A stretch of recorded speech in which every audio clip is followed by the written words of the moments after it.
नमस्कार, स्वागत है आपका हमारे चैनल में। मैं रानी गुप्ता आपके साथ। और बड़ी खबर बिहार की सियासत से जुड़ी हुई आ रही है। दरअसल बिहार के मुख्यमंत्री नीतीश कुमार ने अपना इस्तीफा राज्यपाल को सौंप दिया है। इसी के साथ ही खबर ये भी आ रही है कि बिहार में अब नई सरकार बनाने का दावा पेश किया गया है और अब नए सीएम के तौर पर एक बार फिर से नीतीश कुमार होंगे, तो वहीं डेप्यूटी सीएम के रूप में तेजस्वी यादव का नाम शामिल बताया जा रहा है। आपको बता दें कि दरअसल बीजेपी के साथ नीतीश कुमार ने गठबंधन तोड़ लिया और उस पार्टी के साथ जाकर के एक बार फिर से गठबंधन कर लिया जिस पार्टी को वो करप्टेड और भ्रष्टाचारी बता चुके हैं। इसी के साथ ही आपको बता दें इस पर बड़ी सियासत शुरू हो गई है और तमाम राजनेताओं ने इसको लेकर के अपनी अपनी प्रतिक्रिया देना शुरू कर दिया। आपको बता दें जहां बीजेपी प्रदेश अध्यक्ष संजय जायसवाल ने यह कहा कि ये जनादेश का अपमान है और नीतीश कुमार ने लोगों का अपमान किया है। इसी के साथ ही चिराग पासवान ने यह कहा है कि उन्हें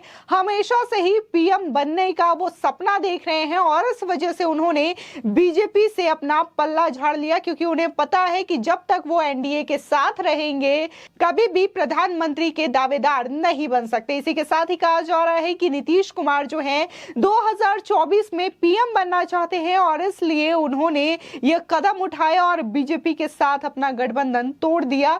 और इसी के साथ ही देखा गया कि एक बार कैसे 2015 में जहां लालू के साथ मिलकर उन्होंने सरकार बनाई थी, तो वहीं एक बार फिर से 2019 में आकर के बीजेपी के साथ सरकार बनाई, तो अब एक बार फिर से नीतीश कुमार पलटते हुए नजर आए हैं और बीजेपी का साथ छोड़ दिया है। आपको बता दें कि दरअसल नीतीश कुमार जो है हमेशा से यही उनका रवैया रहा है कि वो पार्टी का साथ छोड़ते हुए नजर आए हैं। और लेकिन ये भी दिलचस्प बात होती है कि जिस पार्टी के साथ वो अलायंस करते हैं तो वही पार्टी उन्हें एक बार फिर से बिहार का सीएम बना देती है। लेकिन इस बार नीतीश कुमार की जो मंशा है वो दरअसल सीएम नहीं बल्कि पीएम बनने की है। आपको बता दें कि देखा गया था कि कैसे 2020 में बीजेपी के साथ मिलकर चुनाव जीती थी बिहार में और इसी के साथ ही नीतीश कुमार को वहां का सीएम बनाया गया था। हालांकि जेडीयू के पास उतनी सीटें नहीं थी, इसके बावजूद बीजेपी ने उनको सीएम का दावेदार बनाया और मुख्यमंत्री की शपथ भी दिलाई गई उनको। लेकिन देखने को मिला कि 2022 में जब ये बातें सामने आई कि राष्ट्रपति चुनाव को लेकर के कि दावेदार कौन होगा, तो उम्मीदें नीतीश कुमार को भी थी। वो भी चाहते थे कि राष्ट्रपति चुनाव में उनका भी नाम सामने आए, उनकी भी उम्मीदवारी की जाए एनडीए की ओर से। लेकिन देखने को मिला कि द्रौपदी मुर्मू को चुना गया उम्मीदवार के तौर पर राष्ट्रपति के, लेकिन नीतीश कुमार को नहीं। और शायद यही बात उनको अखर गई, क्योंकि पहले देखने को मिला कि जहां वो पीएम बनना चाहते थे 2019 में 2014 में, तो वो सपना उनका पूरा नहीं हुआ। और जब उन्होंने सपना देखा 2022 में राष्ट्रपति बनने का, तो वो भी सपना उनका चकनाचूर हो गया। तो एक बार माना जा रहा है कि ये जो रार थी वो और भी ज्यादा बढ़ती गई और इसकी वजह से नीतीश कुमार जो है 2024 में अब पीएम बनना चाहते हैं और इसलिए उन्होंने बीजेपी के साथ अपना गठबंधन तोड़ दिया और अपना जो इस्तीफा है वो राज्यपाल को सौंप दिया। आपको बता दें कि बिहार में जारी सियासी उठापटक के बीच नीतीश कुमार ने मुख्यमंत्री पद से इस्तीफा दे दिया है। बता दें नीतीश कुमार ने राजभवन पहुंचकर राज्यपाल फागू चौहान को अपना इस्तीफा सौंपा है। इससे पहले जेडीयू विधायकों के साथ बैठक के बाद नीतीश कुमार ने बीजेपी के साथ गठबंधन तोड़ने का फैसला लिया था। वहीं खबर यह भी आ रही है कि आरजेडी के साथ मिलकर अब नीतीश कुमार नई सरकार का गठन करेंगे और इस नई सरकार में डेप्यूटी सीएम तेजस्वी यादव होंगे।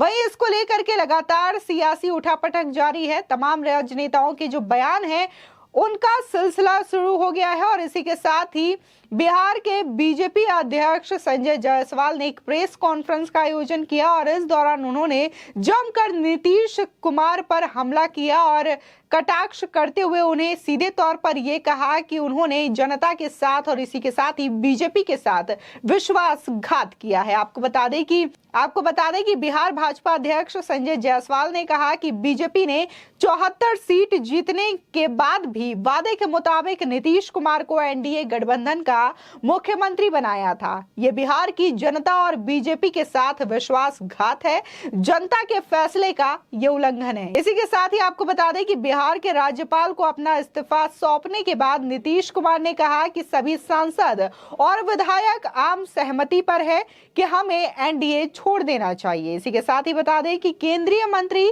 गिरिराज सिंह ने कहा कि ये यानी कि नीतीश कुमार पलटू राम हैं, ये पीएम बनने का सपना देख रहे हैं। वो जेडीयू और बीजेपी के गठबंधन में कभी भी पीएम नहीं बन सकते थे। इसी के साथ ही आपको बता दें एलजेपी रामविलास के अध्यक्ष चिराग पासवान ने सीधे तौर पर कहा कि मैंने तो पहले ही कहा था कि मुख्यमंत्री नीतीश कुमार पलटी मारने वाले हैं, ये 2024 के पीएम उम्मीदवार बनना चाहते हैं। साथ ही उन्होंने ये भी कहा कि मुख्यमंत्री नीतीश कुमार ने जनादेश का अपमान किया है। मैं राज्यपाल से गुजारिश करूंगा कि बिहार इस समय एक नए जनादेश के लिए जाए। साथ ही उन्होंने ये भी कहा कि नीतीश कुमार की साख शून्य है, हम चाहते हैं कि बिहार में राष्ट्रपति शासन लागू हो और राज्य को नए सिरे से जनादेश देना चाहिए।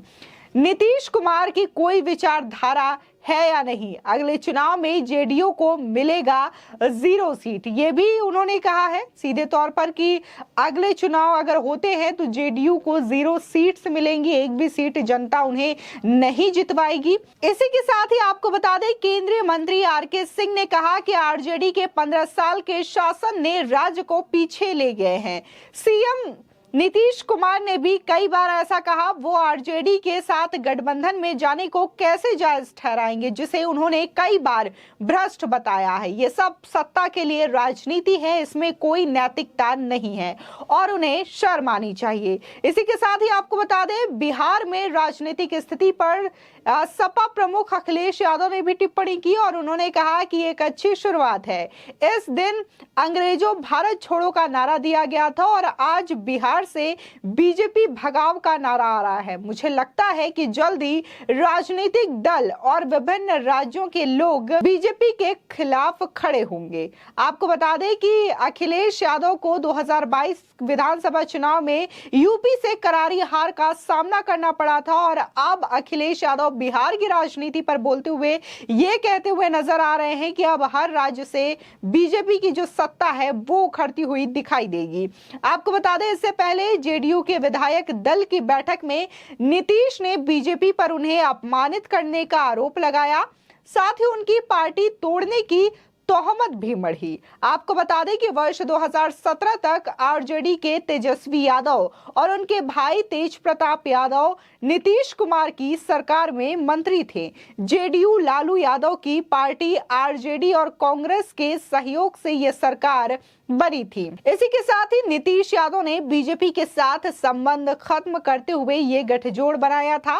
बाद में उन्होंने तेजस्वी और उनके भाई तेज प्रताप पर भ्रष्टाचार का आरोप लगाते हुए गठबंधन खत्म कर लिया था और बीजेपी के पास वापस लौट आए थे। आपको बता दें बिहार विधानसभा चुनाव 2020 में 243 सीटों में से नीतीश की पार्टी जेडीयू ने 45 सीटों पर जीत हासिल की थी, जबकि बीजेपी ने 77 सीटों पर विजय हासिल किया था। जेडीयू के कम सीट जीतने के बावजूद बीजेपी ने नीतीश कुमार को मुख्यमंत्री बनाया था और प्रदेश की कमान उनके हाथों पर सौंपी थी। वहीं अगर बात करें 2020 के इलेक्शन की तो राष्ट्रीय जनता दल यानी कि आरजेडी ने 79 सीटें और भारतीय राष्ट्रीय कांग्रेस ने 19 सीटों पर जीत हासिल की थी।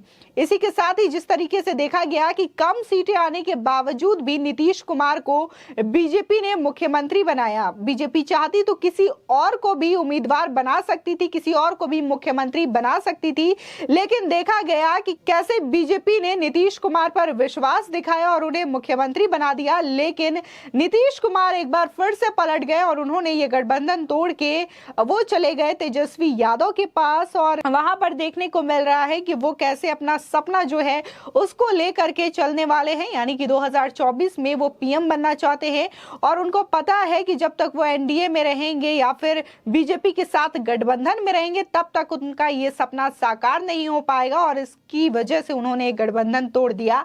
ऐसी भी खबरें आ रही है। आपको बता दें, वहीं अखिलेश यादव ने सीधे तौर पर यह कहा कि जिस तरीके से ये जो हुआ है बिहार की राजनीति में तख्ता पलट, तो ऐसे ही अलग अलग राज्यों में देखने को मिलेगा, क्योंकि लोग चाहते हैं कि बीजेपी राज्य में शासन ना करे। ये वही अखिलेश यादव बोल रहे हैं जिनकी कि 2022 में करारी हार हुई थी उत्तर प्रदेश चुनाव में, और वहां पर लोगों ने बीजेपी सरकार को अपनाया था। 5 साल तक देखा कि कैसे सीएम योगी ने वहां पर राज किया, कैसे महिलाओं की सुरक्षा को लेकर के, नौकरी को लेकर के और तमाम मुद्दों को लेकर के उन्होंने अच्छी खासी वहां पर चीजें जो है व्यवस्थित की। वहां पर जीरो टॉलरेंस की नीति अपनाई गई, वहां पर जीरो क्राइम रेटिंग रहा। इन सब को देखते हुए वहां की जनता ने योगी गवर्नमेंट और इसी के साथ ही डबल इंजन की सरकार को चुना और अखिलेश यादव की करारी हार हुई थी। इन सब के बीच अखिलेश यादव इस पर फिर से बौखलाए हुए नजर आए और उन्होंने ऐसी टिप्पणी की। इसी के साथ ही अगर चिराग पासवान की माने तो उन्होंने कहा कि अब तो बिहार में राष्ट्रपति शासन लागू कर देना चाहिए। आपकी इस खबर पर क्या राय है, हमारे कमेंट सेक्शन में जरूर बताएं। आगे की और भी अपडेट के लिए चैनल को सब्सक्राइब करना ना भूलें।